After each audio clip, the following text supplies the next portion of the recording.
This video is the second of two parts, the testing of Chloe's Gennaker.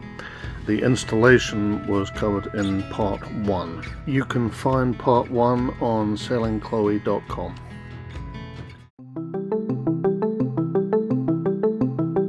Just again to recap, Chloe's sails were to date a mainsail, a jib and a staysail, and neither of these sails were really ideally suited for very light wind sailing. So the Gennaker is intended to fill the gap and give us a good performance in light air conditions. Chloe's Gennaker is a light wind sail targeting between 5 and 20 knots of true wind speed, and with apparent wind angles of around 50 degrees through to as far downwind that the sail could manage. And we weren't really sure of the performance here, so that was all part of the test. We wanted to really assess what the Gennaker alone could do, so this video is about testing the Gennaker on its own without the use of a mainsail. So we got a sense of what it can do alone. So our first question was simply, how easy is it to unfurl the Gennaker? How many people does it take? Can it be done with one person? And are there any difficulties involved? So in our first attempt we had two people. I was running the furling line, unfurling the sail using the continuous furler, and Dawn was taking in the slack on the working sheet and also keeping a little bit of tension on the lazy sheet just to keep things orderly. And we were interested to note how much tension is ideal to keep on the sheets, and also if the sail was just going to fly out and unfurl on its own, or if it wanted to do that. So we ran this test while motoring at about 2 knots and with an apparent wind speed of about 5 knots and an apparent wind angle of about 60 degrees. So pretty benign conditions, but that was our starting point. So in these conditions the sail did not want to unfurl on its own, so we had to pull the furling line to unfurl the sail completely. But it was very simple to do, and maintaining the sheets tension was also very simple, so no issues so far. She's all out, and we used the electric winch just to trim the sail and create a nice shape. That was also very simple. There she is, happy Chloe. Beady eyes.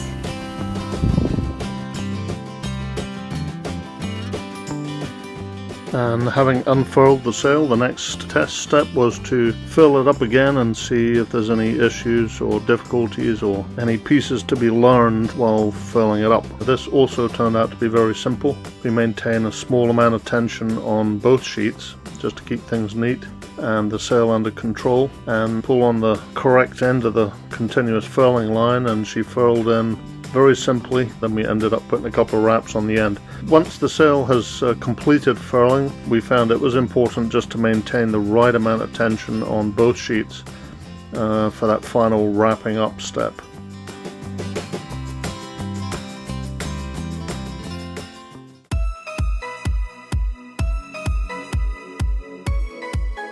So our next step was to test out tacking and jibing. With a Gennaker, there is no way you can tack or jibe simply by throwing the boat wheel over. You have to furl the sail up before tacking.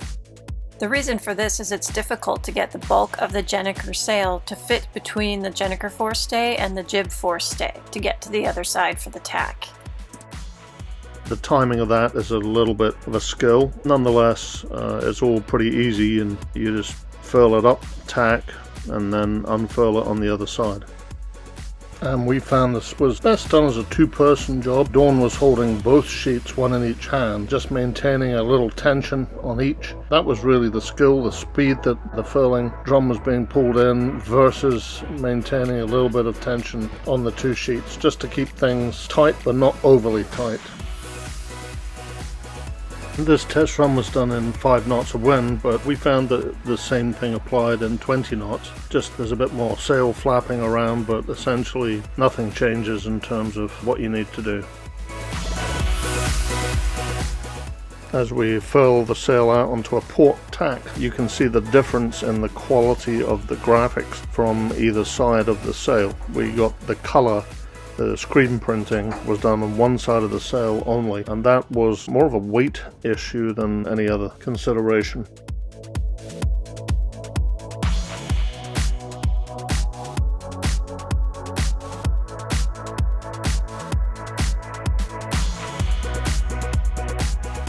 One thing we learnt was to not keep the sheets too tight when furling in.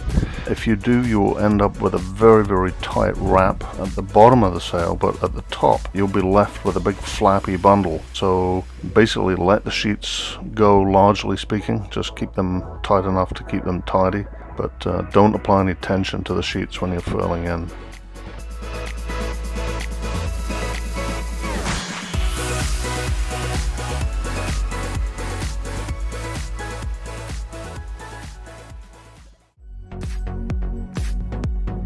Gennaker is just maintaining shape, but kind of flopping around and luffing a little. We've played around with the sheet tension, but not a lot of improvement. We were also able to test the sail at the same AWA at a wind speed of 4 knots, and clearly it's not able to hold the same shape, so we would call 5 knots the lower limit. However, we weren't able to test 4 knots at a better wind angle of, say, 60. May have improved conditions a bit, but in this case 5 knots is our limit.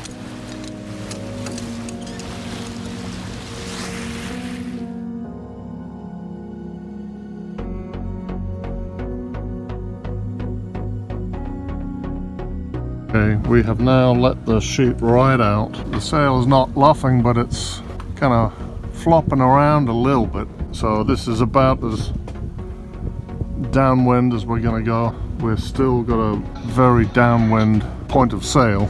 You can see the clue there is kind of moving from side to side, but the sail seems to be filled out nicely. Boat feels very stable, very still.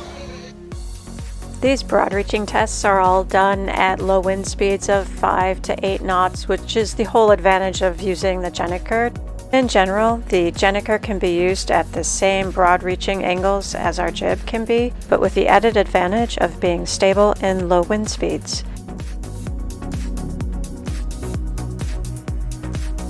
You're on auto by wind.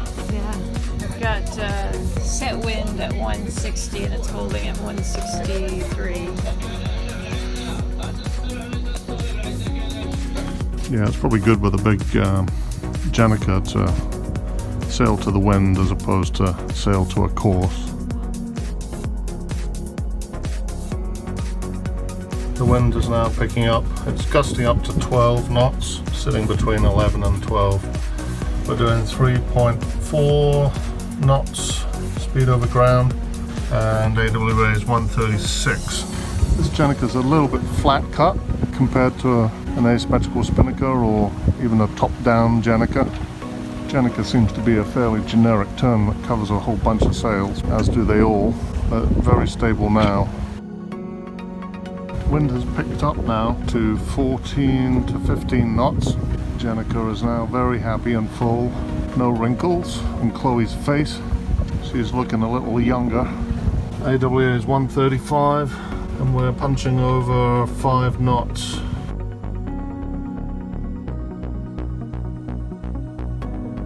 So now we're doing our first upwind test. So we're trying to get pretty close. We've got an apparent wind angle of 52. Wind speed is 9 and a change. Sail looks very happy.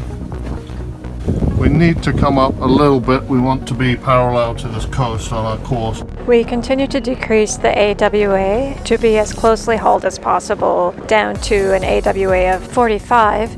And we found that that was the limit of the Gennaker, and again very similar to the limit of the jib. And again we're sailing under Gennaker power alone with no mainsail, and it was smooth sailing enough to be able to cut up a nice fruit and veggie lunch.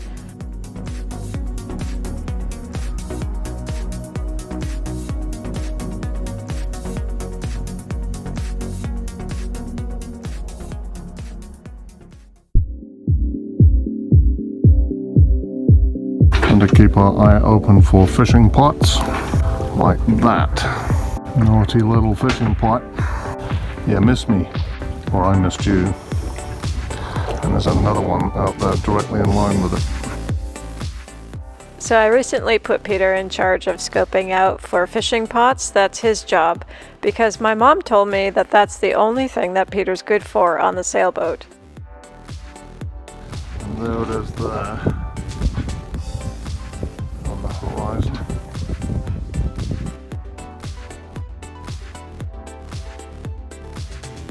So I'm looking at radar now, and got 3/4 of a mile range on, so the cardinal buoy is showing up very clearly right there, and that little spot in front right there is a fishing pot. So radar can pick up fishing pot. This is the latest B&G Halo radar, so that's very good. Change the range down, so I'm going to switch on one of the sources here on the radar, so the radar will appear now. There she is. And then using radar options, if I change the range down to 1 mile or less, she'll pick up fishing pots if we have any in the way. So the range is probably the best single parameter that will automatically adjust the gain and the clutter and everything to figure out the best fishing pot spotting set of settings. And often these fishing pots appear as intermittent radar contacts. So they're just going to ghost in and out as a wave. You can see here there's just a couple of little spots picking up now and again, and they could be fishing pots, so we'll keep an eye on one. There's something that's appearing there at about 1 o'clock. There's the little fishing pot. So we can actually pick that up on radar, which is good at night, because at night I don't know of a way of spotting fishing pot other than just trying to keep your eyes peeled, which is obviously difficult at night. Feathering your propeller would be one thing to do. Going over something like that at night could tangle your propeller and then foul you up. So people with sail drives are especially susceptible to that. There's pretty good propeller protection, a little skeg keel on Chloe, so hopefully we would never get into that mess. And we've got a rope cutter around the propeller shaft as well. So blind luck and prayers might be a good way to deal with it. Never been my forte though.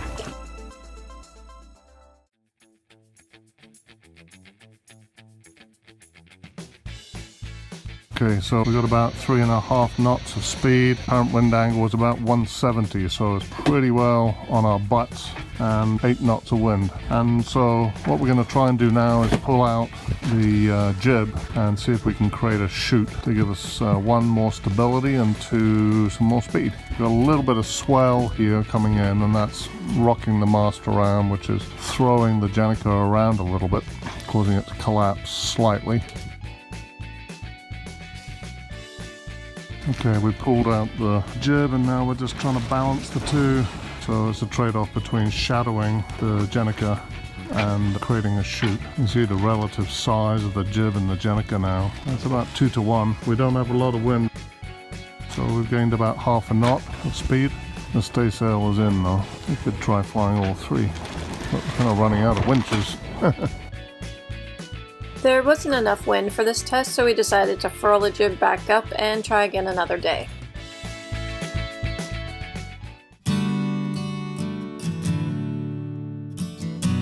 Overall, we're very happy with our Gennaker. We feel that not only is it easy to use, but it gives us enough performance increase in low winds that it would be used quite often in our suite of sails. We find that rigging the sail up is easy. We bring the sail onto the deck, lay it out, and first clip on the furler to the tack line or the bow sprit directly, and then bring the furling line back to the cockpit, bring the sheets back to the cockpit, attach the halyard, and then simply hoist the sail. It takes us all in about 15 to 20 minutes. We find operating the sail is also very easy. It's easy to furl in, furl out, and also to therefore tack and jibe. And the Gennaker also allows us to sail in lower winds than we would be able to with just the jib, down to about 5 knots, whereas for the jib it would be closer to 9 or 10 knots to have the same fullness of sail. And lastly, we are very happy with the range of wind angles with which the Gennaker works.